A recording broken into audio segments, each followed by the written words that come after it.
wa ala alihi wa sahbihi wa mawalah wa la hawla wa la quwwata illa billahi wa ba'du. Alhamdulillah, segala puja dan puji hanya milik Allah subhanahu wa ta'ala. Salawat dan juga salam tadiakan kepada Rasul kita Nabi besar Muhammad sallallahu alaihi wa ala alihi wasallam. Kita lanjutkan kajian kita, masih membahas kitab Al-Kabair, dosa-dosa besar, dan kita masuk pada dosa besar yang ke-62, mengaku orang lain sebagai ayahnya. Dari Sa'ad radhiyallahu an, Nabi sallallahu alaihi wasallam bersabda,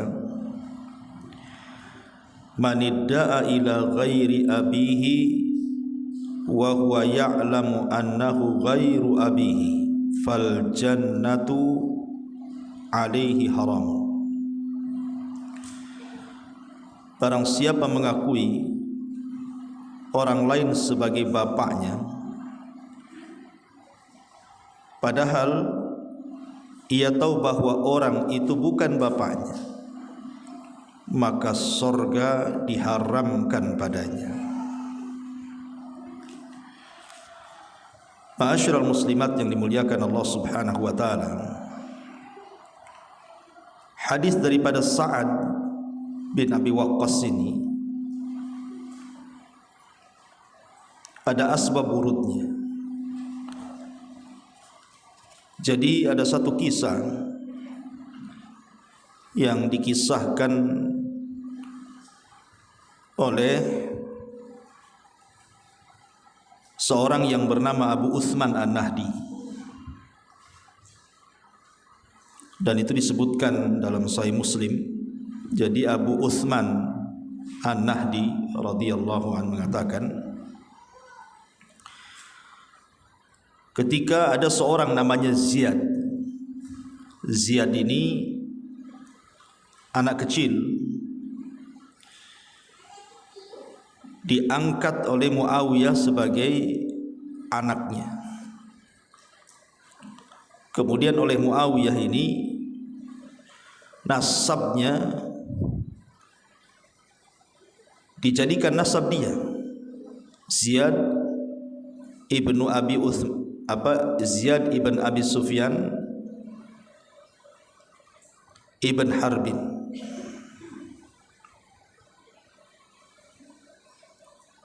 Artinya Muawiyah memasukkan si Ziyad ini kepada keluarganya, karena Muawiyah kan putra daripada Abi Sufyan. Lah ketika itu kata Abu Uthman An-Nahdi datang menemui Abi Bakrah dan mengatakan, "Ma hadzal ladzi sana'tum?" Apa yang kalian lakukan? Padahal aku mendengar Sa'ad bin Abi Waqqas radhiyallahu an pernah mengatakan dari Nabi sallallahu alaihi wasallam, barang siapa yang mengakui orang lain sebagai bapaknya padahal ia tahu bahwa itu bukan bapaknya, maka surga haram baginya. Dari sini kita tahu bahwa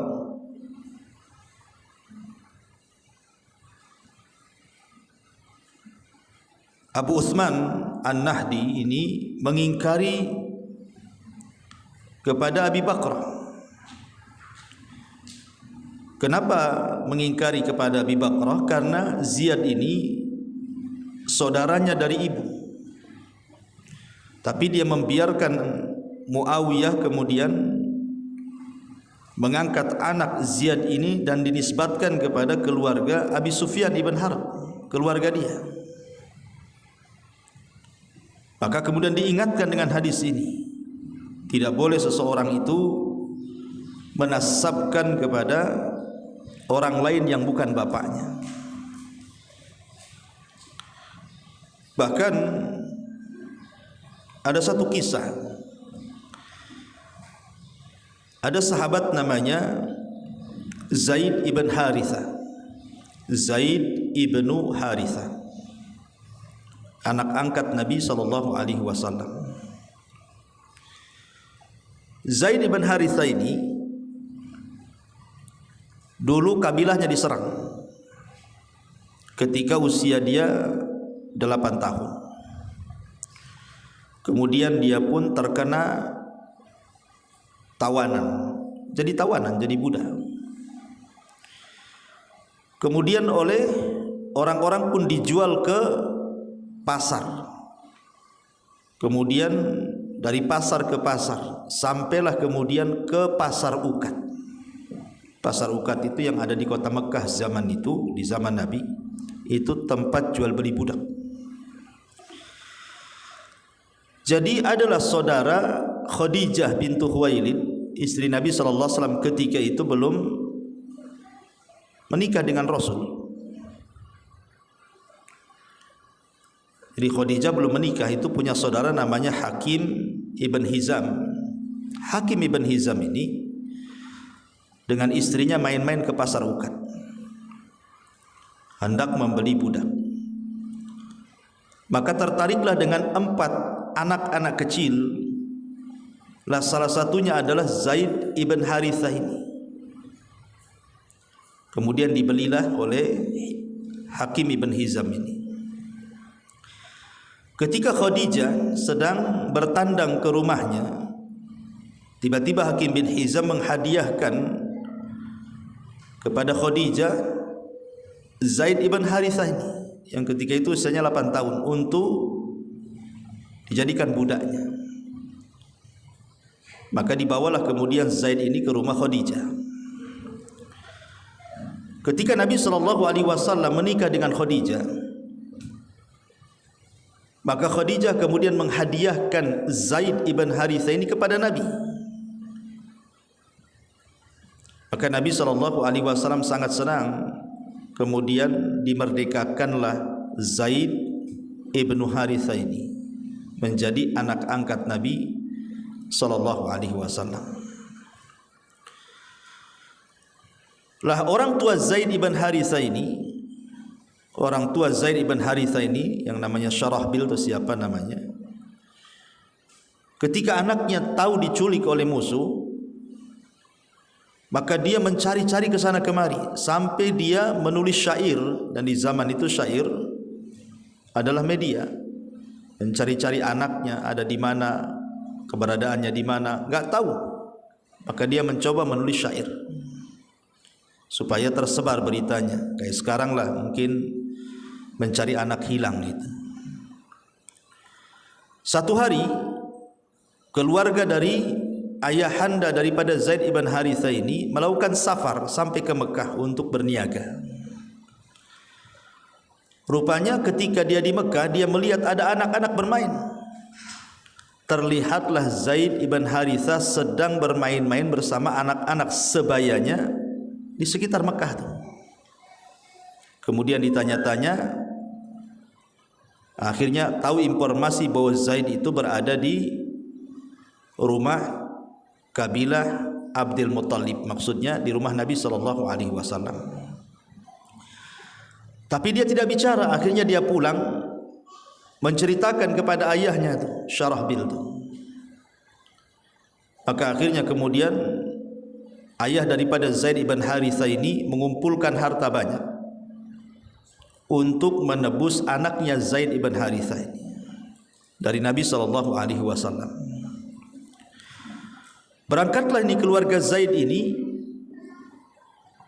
ke Mekah.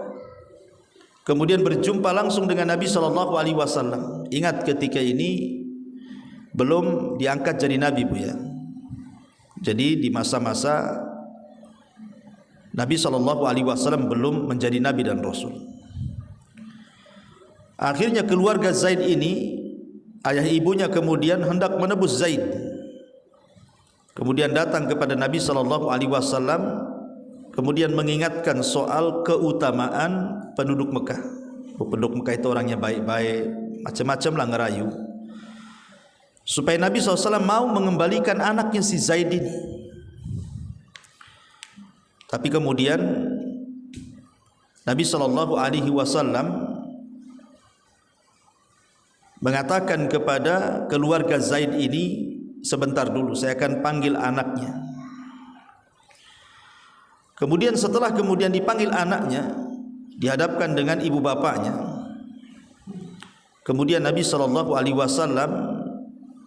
bertanya kepada Zaid untuk membuat pilihan. Apakah engkau suka dengan kedua orang tuamu dan engkau pulang ke kabilahmu, atau engkau tetap di sini?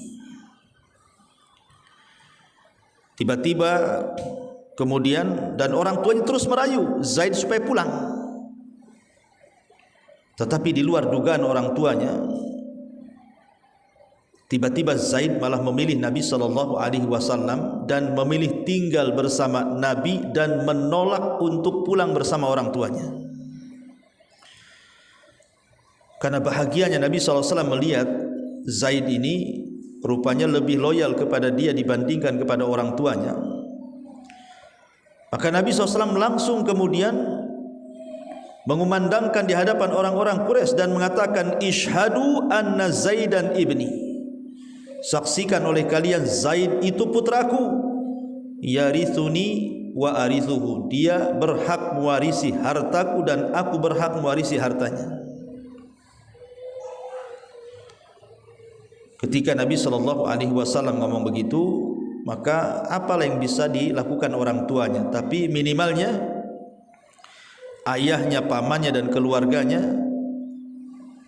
rasa tenang. Artinya putranya betul-betul ada yang merawat. Orang baik Mekah, karena belum diangkat jadi nabi ketika itu. Kemudian mereka pun pulang. Lah ketika keluarga Zaid sudah pulang, maka Nabi SAW mengumumkan kembali bahwa Zaid itu putranya. Akhirnya kemudian Harithah ini, bapaknya Zaid ibn Harithah ibn Syarahbil, akhirnya kemudian diganti oleh Nabi SAW. Yang tadinya Zaid ibn Harithah ibn Syarahbil ini menjadi Zaid ibn Muhammad. Ingat, ini kejadian sebelum Islam, ya. Tetapi kemudian setelah datang Islam,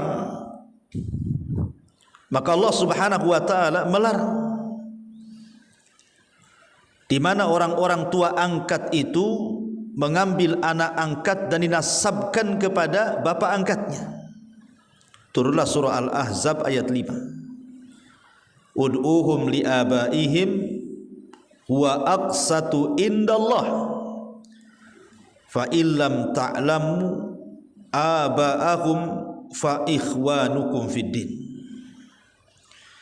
Serulah mereka anak-anak angkat itu, balikkan ke nasab bapak-bapaknya. Itu lebih adil bagi mereka di sisi Allah Subhanahu wa taala.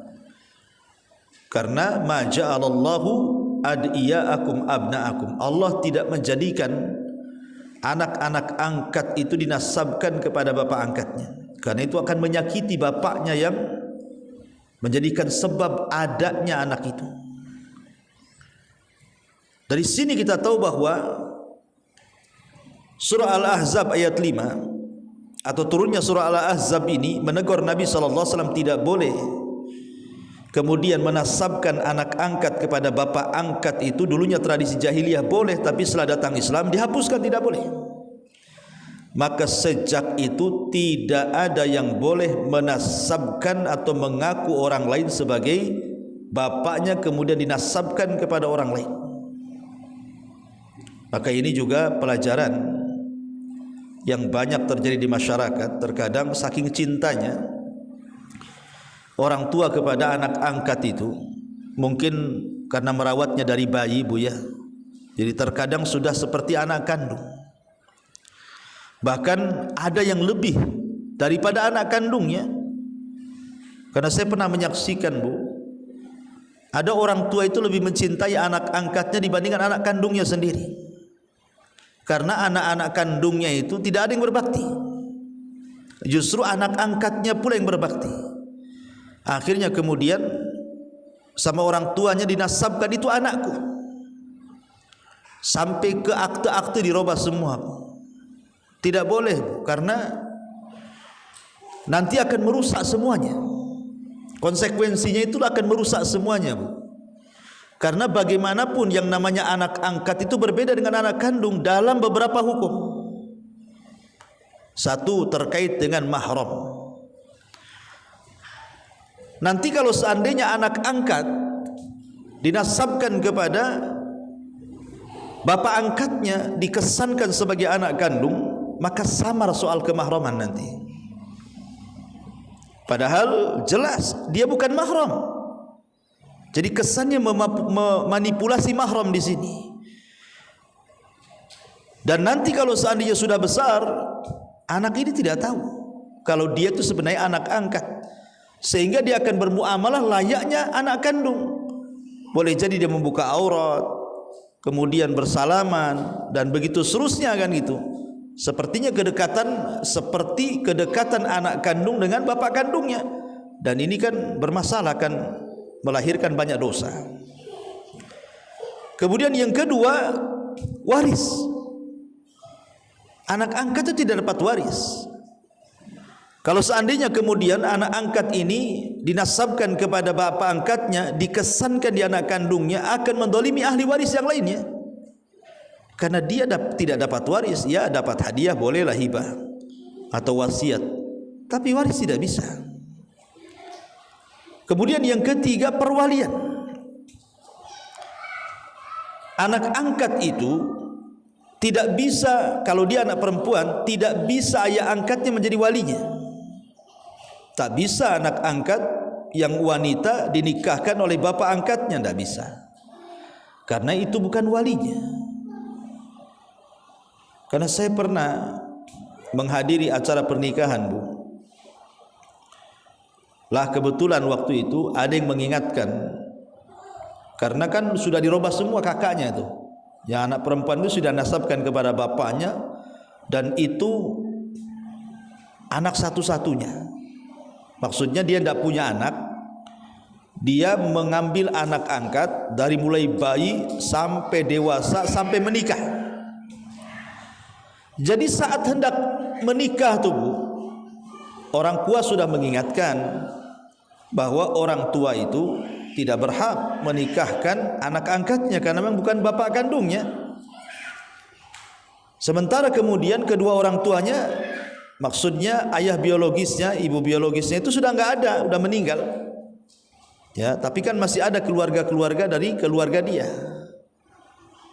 Kemudian diingatkan, oh itu bapak angkatnya, Bu, marah-marahnya sampai, pada dia laki-laki, sampai dicaci maki di depan umum tuh. Ya karena kejahilannya. Ini sekali lagi karena kejahilannya. Intinya bahwa mengakui orang lain sebagai bapak itu, Bu, ini bahaya. Karena tadi konsekuensinya banyak. Akan merobek masalah mahram, akan merobek masalah waris, akan merobek masalah apa tadi? Mahram, waris, perwalian. Ya, ini tiga perkara ini jadi samar nantinya. Ya. Makanya kenapa kemudian setelah Islam datang, Nabi SAW mengembalikan nasab Zaid yang tadinya Zaid ibn Muhammad menjadi Zaid ibn Harithah. Karena Allah Subhanahu wa taala tegur dalam surah Al-Ahzab itu ayat 5 kepada Nabi SAW, ud'uhum li'abaihim huwa aqsatu indallah. Ma'asyiral muslimat yang dimuliakan Allah Subhanahu wa taala, sebelum saya jelaskan lebih lanjut masalah nasab itu, Bu, dalam Islam itu, ini tidak bisa kita remehkan. Masalah nasab ini tidak bisa diremehkan. Karena kalau bicara tentang ilmu nasab ini ilmu yang mulia. Makanya Abu Bakar Siddiq radhiyallahu anhu itu dikenal sebagai a'lamun nas binasabil Arab. Jadi Abu Bakar itu sampai dikenal orang yang paling paham dengan nasabnya Arab. Jadi orang yang paling paham dengan nasabnya. Jadi kalau ada orang yang berselisih soal nasab di zaman itu, maka mereka akan datang kepada Abu Bakar Siddiq radhiyallahu anhu untuk bertanya soal nasab-nasab mereka, karena Abu Bakar itu orang yang paling paham dengan nasab Arab. Kemudian kenapa ilmu nasab juga penting sekali? Karena dikhawatirkan, Bu. Dikhawatirkan ada nasab-nasab itu yang dianggap mulia di tengah-tengah Nabi. Di tengah-tengah umat ada nasab-nasab itu yang mulia di tengah-tengah masyarakat. Seperti umpamanya nasabnya Nabi. Nasabnya Nabi. Kalau seandainya tidak dijelaskan ilmu nasab ini, nanti banyak orang yang mengaku nasabnya sampai kepada Nabi. Tentu dengan tujuan untuk syuhrah, supaya mendapatkan popularitas gitu ya. Kemudian juga dihargai, dimuliakan, padahal dia tidak ada jalur nasab ke sana.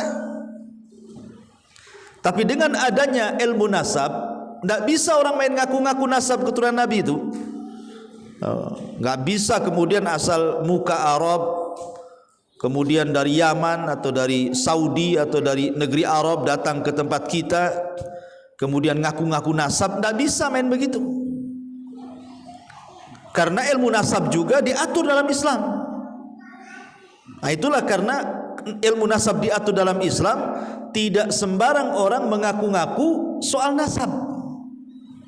Oh, saya keturunan Habib, keturunan Syarifah. Tidak bisa kecuali ada bukti. Ada bukti enggak Anda ini?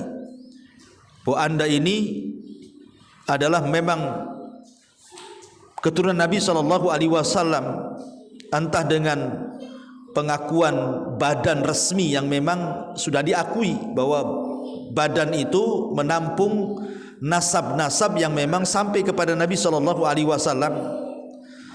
atau memang masyhur mungkin di Timur Tengah, di Yaman atau di Saudi gitu kan, kabilah-kabilah tertentu itu masyhur di tengah-tengah masyarakat bahwa memang kabilah itu tersambung kepada keturunan Nabi SAW.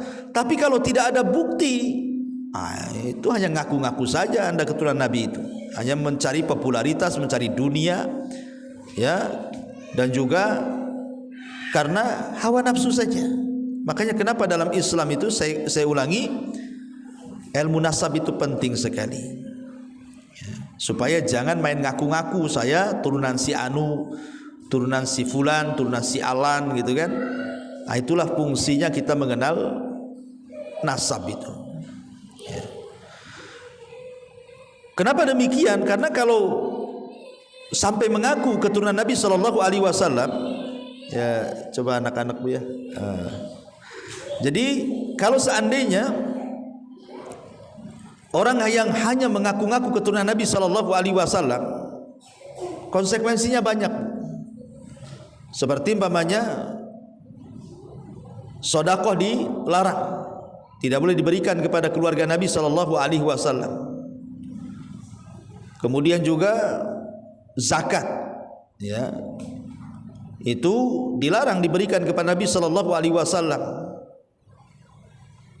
Zakat maksudnya yang sedekah-sedekah wajib, ya, zakat, kemudian kafarah, ya, itu tidak boleh diberikan kepada keluarga Nabi, kecuali kalau sedekah-sedekah yang sunnah, yang umum seperti hadiah, ya, ataupun ya bukan yang wajib lah istilahnya, ya.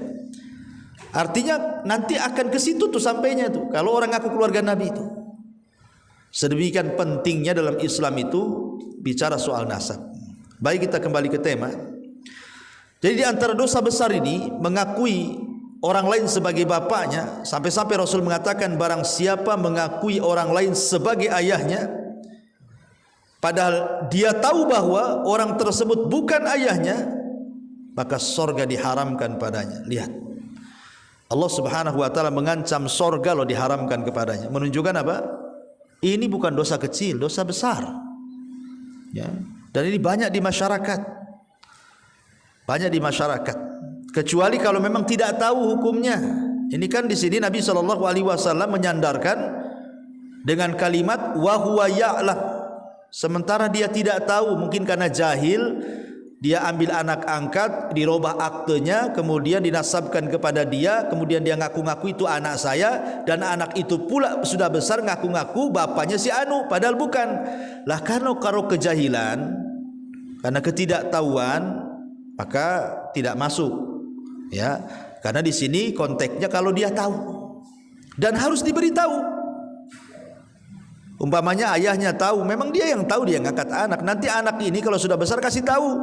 Sebelum dia balik harus dikasih tahu, karena kalau sudah balik nanti akan banyak hukum-hukum yang berlaku kepada orang-orang yang sudah balik itu. Kemudian di sini pengarang mencantumkan hadis berikutnya dari Abu Hurairah radhiyallahu an. Nabi SAW bersabda, la targhabu an abaikum faman raghiba an abihi fahuwa kufr. Janganlah kalian membenci bapak kalian. Barang siapa yang membenci bapaknya maka dia telah kufur. Ya tentu kufur di sini artinya kufur duna kufrin, bukan kufur keluar dari Islam, bukan. Maksudnya kufur di sini artinya fasik, melakukan dosa besar, bukan keluar dari Islam. Kenapa kemudian hadis ini dicantumkan dalam bab mengakui orang lain sebagai bapaknya? Karena ada orang-orang itu yang tidak suka dengan bapaknya.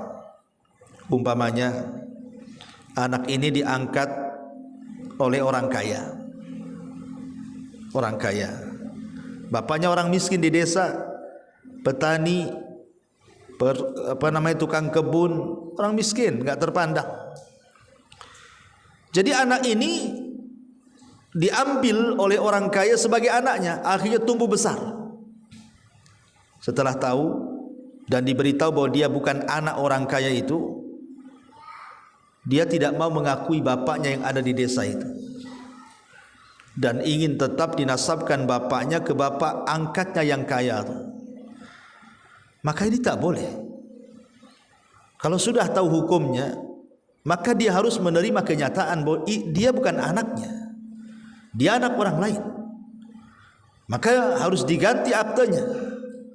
Karena kalau dia tidak suka karena kefakiran bapaknya dan kekeh meminta dinasabkan kepada ayah yang mengangkatnya, maka ini masuk dalam hadis Nabi SAW, la targhabu an abaikum faman raghiba an abihi fahuwa kufrun. Janganlah kalian membenci bapak kalian, barang siapa yang membenci bapaknya maka ia bisa kufur. Apalagi kalau seandainya bapaknya itu agamanya muslim, kemudian tiba-tiba kita membencinya, maka ini lebih parah lagi, Bu. Karena Allah Subhanahu wa taala mengatakan walladzina yu'dzunal mu'minina wal mu'minati bighairi maktasabu faqad ihtamalu buhtanan wa itsman mubina. Dan orang-orang yang menyakiti orang-orang yang beriman laki-laki ataupun perempuan bighairi maktasabu, tanpa ada alasan yang benar, maka mereka sudah melakukan perbuatan yang mungkar dan perbuatan dosa yang nyata. Coba ibu sebagai orang tua, tiba-tiba kemudian anak yang ibu lahirkan tidak mengakui kita, Bu, padahal sudah jelas-jelas kita orang tuanya. Tiba-tiba tidak mengakui, kan sakit, Bu, kita ini. Oke lah, mungkin ada orang tua yang fakir, miskin, akhirnya karena dia jahil, tidak tahu bahwa rizki itu datang dari Allah baik untuk dia dan anaknya, terpaksalah kemudian anaknya diberikan kepada orang lain. Kan ada orang-orang tua yang seperti itu, bukan karena kefakirannya, akhirnya dikasihlah anak itu kepada orang lain. Setelah kemudian anak itu dikasih sama orang lain, dirawat, tiba-tiba kemudian anak ini besar di bapak angkatnya yang mungkin orang kaya tadi. Kemudian pelan-pelan orang tuanya memberitahu, nak, kami ini bukan anak saya, tapi anak bapak anu, ibu anu yang ada di desa sana. Kadang-kadang ada anak itu yang karena tidak diarahkan ke agama, anak itu mungkin sama bapak angkatnya tidak diberitahu atau tidak diajarkan agama atau tidak ngaji lah bahasa kitanya. Kadang-kadang dendam anak itu karena merasa dibuang sama orang tuanya, sehingga tidak mengakui orang tuanya sebagai orang tuanya. Sakit hati anaknya itu. Makanya anak itu tidak mau dinasabkan kepada ayahnya. Karena satu, merasa memang hidup orang tuanya miskin, yang kedua merasa dibuang dia ketika kecil, sehingga sudah besar dia dendam. Maka perasaan dendam seorang anak kepada orang tua lantaran ditelantarkan, Bu, ini tidak boleh. Sekejam apapun orang tua mungkin membuang anaknya, Bu, tetap seorang anak itu tidak boleh mengingkari dia adalah orang tuanya. Karena birrul walidain itu, berbuat baik seorang anak kepada orang tua itu bukan sistem iwat, bukan sistem barter. Kalau orang tua baik saya baik, kalau orang tua jahat saya jahat, bukan begitu. Tetapi berbuat baik kepada orang tua itu sifatnya perintah. Allah yang perintahkan kita berbuat baik kepada kedua orang tua. Soal orang tua itu jahat kepada kita, soal orang tua kita menelantarkan kita, membuang kita, ngasih kita kepada orang lain umpamanya, itu dosa dia dengan Allah. Tapi kita sebagai anak kalau sudah tahu itu orang tuanya, tidak boleh, Bu. Kita ini kemudian kekeh dengan nasab yang sekarang tidak mengakui kedua orang tuanya.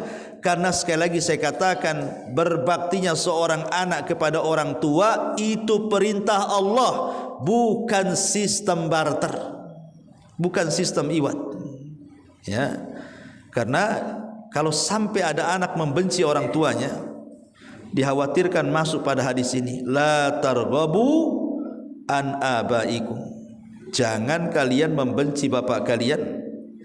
Faman raghiba an abihi fahuwa kufrun, barang siapa yang membenci bapaknya bisa kufur. Kemudian hadis yang ketiga, Nabi SAW bersabda, manidda'a ila ghairi abihi fa alaihi la'natullah, barang siapa yang mengakui orang lain sebagai bapaknya, maka ia akan dilaknat oleh Allah Subhanahu wa taala. Lihat ancamannya. Orang yang mengaku-ngaku orang lain sebagai bapaknya, maka dia terancam. Termasuk bapak yang mengakui itu anaknya padahal bukan anaknya, ini juga merusak nasab. Sama masuk pada hadis ini. Tidak boleh. Karena konsekuensinya masuk juga pada hadis yang lain, yang Nabi SAW mengatakan ada dua kelompok. Kata Nabi SAW, di mana dua kelompok ini dua-duanya dilaknat oleh Allah Subhanahu wa taala, dan dua-duanya terjerumus kepada kekufuran. At-ta'nu fin nasab wan niyahatu 'alal mayyit, mencela nasab dan merengek terhadap orang yang sudah meninggal. Karena orang yang menasabkan kepada yang bukan nasabnya, hakikatnya dia telah mencela nasabnya. Dia sudah mencela nasab dia. Itu kan bukan ayahnya, kenapa kau menasabkan kepada ayah yang bukan ayahnya? Berarti Anda ini sedang mencela nasab keluarga sendiri, dan itu kekufuran. Makanya di sini dengan tegas Rasul mengatakan, barang siapa yang mengakui orang lain sebagai bapaknya padahal dia bukan bapaknya, maka orang ini terlaknat. Laknat itu artinya dijauhkan daripada rahmat Allah Subhanahu wa taala dan didekatkan dari azab Allah Subhanahu wa taala. Ma'asyiral muslimat yang dimuliakan Allah Subhanahu wa taala. Kemudian hadis yang keempat, Nabi SAW bersabda, al-madinatu haramun ma baina irin ila thawrin, faman ahdatha fiha hadathan au awa muhdithan fa alaihi la'natullahi wal malaikati wan nasi ajmain la yaqbalullahu minhu yawmal qiyamati sarfan wala adla. Dimmatul muslimina wahidatun yas'abiha adnahum faman haqara ila ghairi abihi au intama ila ghairi mawalihi fa alaihi laknatullahi wal malaikati wan nasi ajmain la yaqbalullahu minhu yaumal qiyamati sarfan wala adla. Kata Nabi SAW, kota Madinah itu dilindungi antara kota air dan thaur. Barang siapa yang mengadakan perkara baru di kota Madinah atau melindungi orang yang mengada-ada, maka ia akan dilaknat Allah Subhanahu wa taala, dan juga para malaikatnya, dan juga seluruh manusia melaknatnya.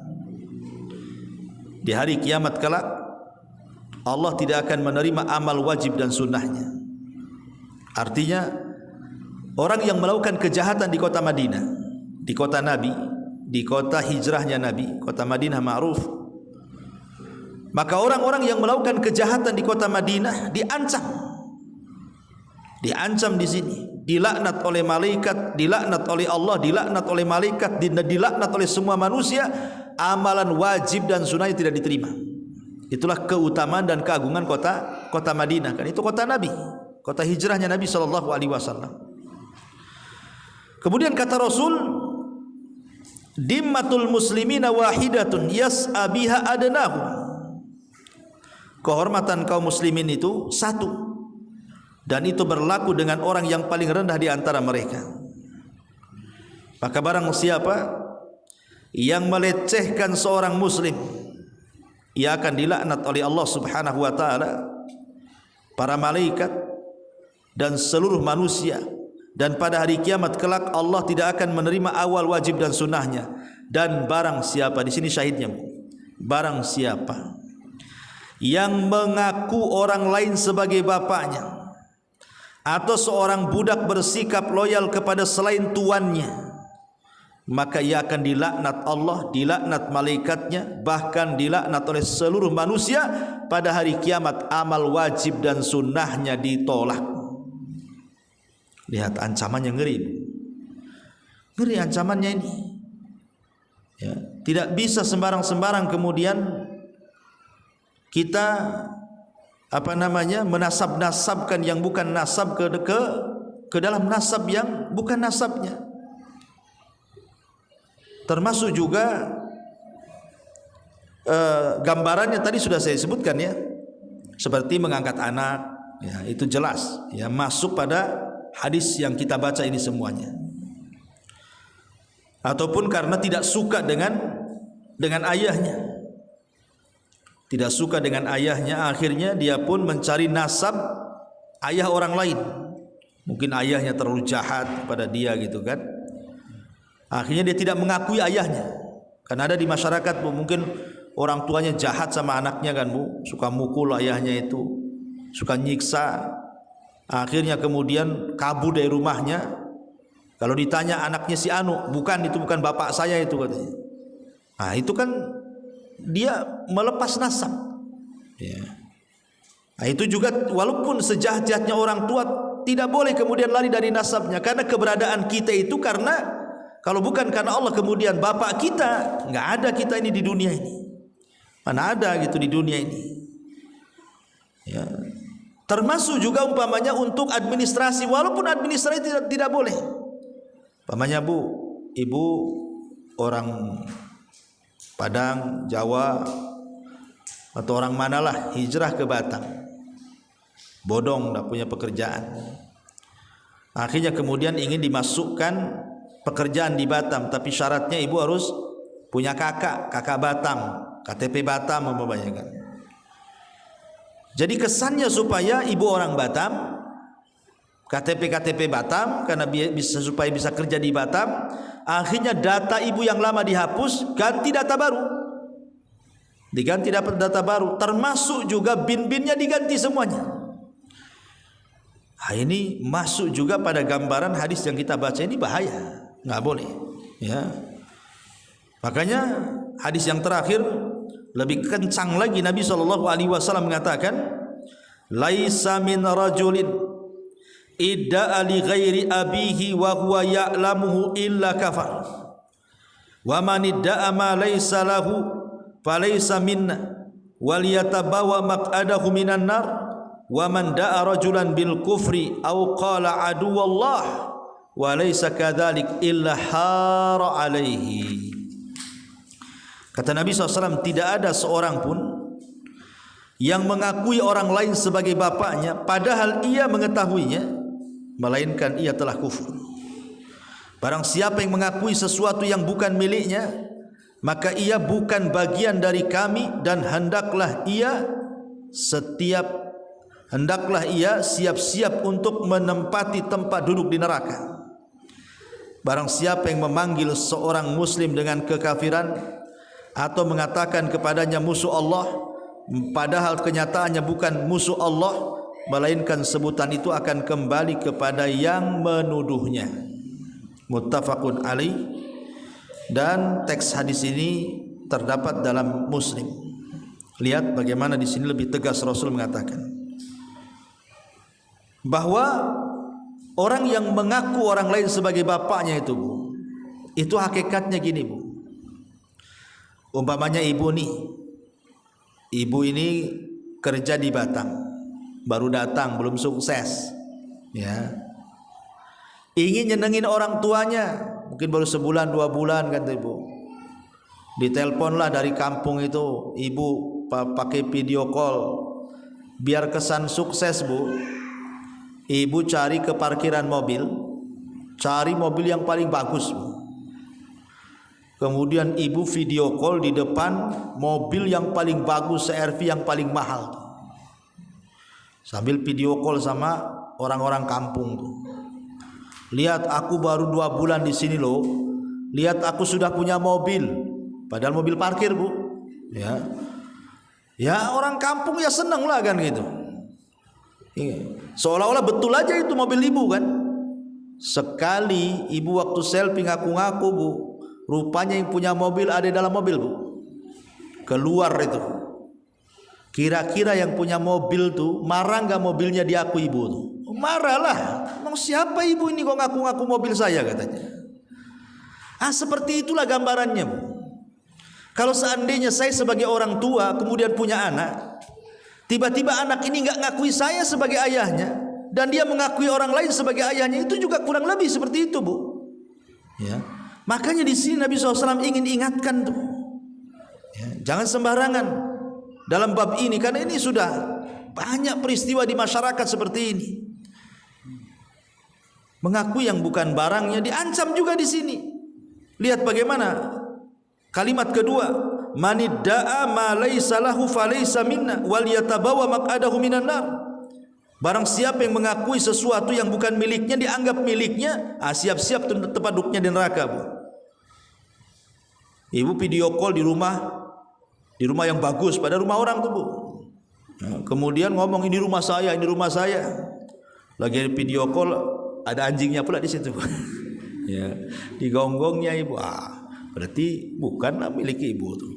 Jadi ada orang-orang yang seperti ini terancam nih. Dia bukan umat Nabi SAW, kata Rasul. Ataupun mengatakan kepada saudaranya kafir, mubtadi, sesat, musuh Allah, fasik, atau apalah, pokoknya ngelontar-lontar kalimat yang gak bagus. Atau maaf, kadang-kadang di masyarakat itu menyebut orang lain dengan sebutan binatang, dasar anjing, dasar babi, dasar buaya, dasar apa, Bu. Hati-hati itu laknat itu. Itu kalau tidak ada pada orang yang kita sebut seperti itu balik ke kita, Bu. Pakai kita katakan setan itu sebenarnya setannya kita tuh. Balik ke kita, Bu. Ya. Hei buaya, sebenarnya buaya itu kita yang buaya.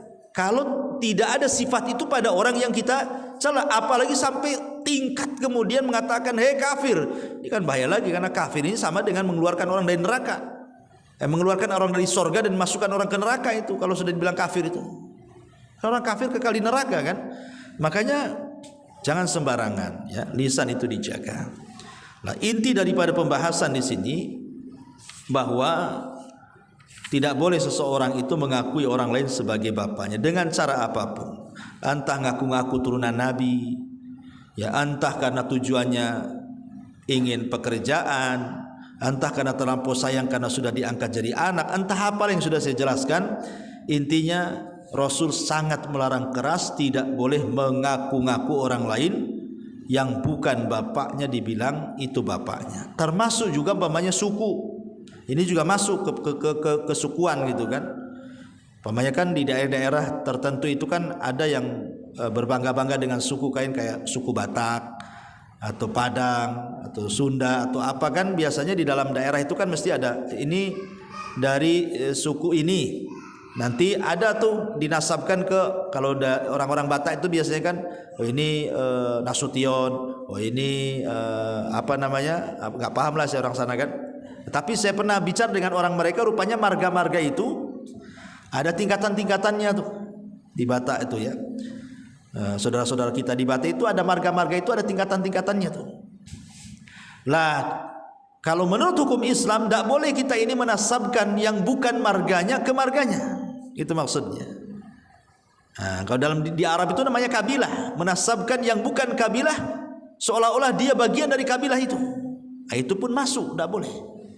Ya. Jadi hal-hal yang seperti ini bisa dinasihatkan ke masyarakat, ibu yang sudah tahu ilmunya, bahwa mengaku-ngaku orang yang lain sebagai orang tuanya itu bagian daripada dosa besar. Wallahu a'lam bishawab. Ini yang bisa saya sampaikan. Taib, sebelum saya tutup, silakan kalau ingin bertanya.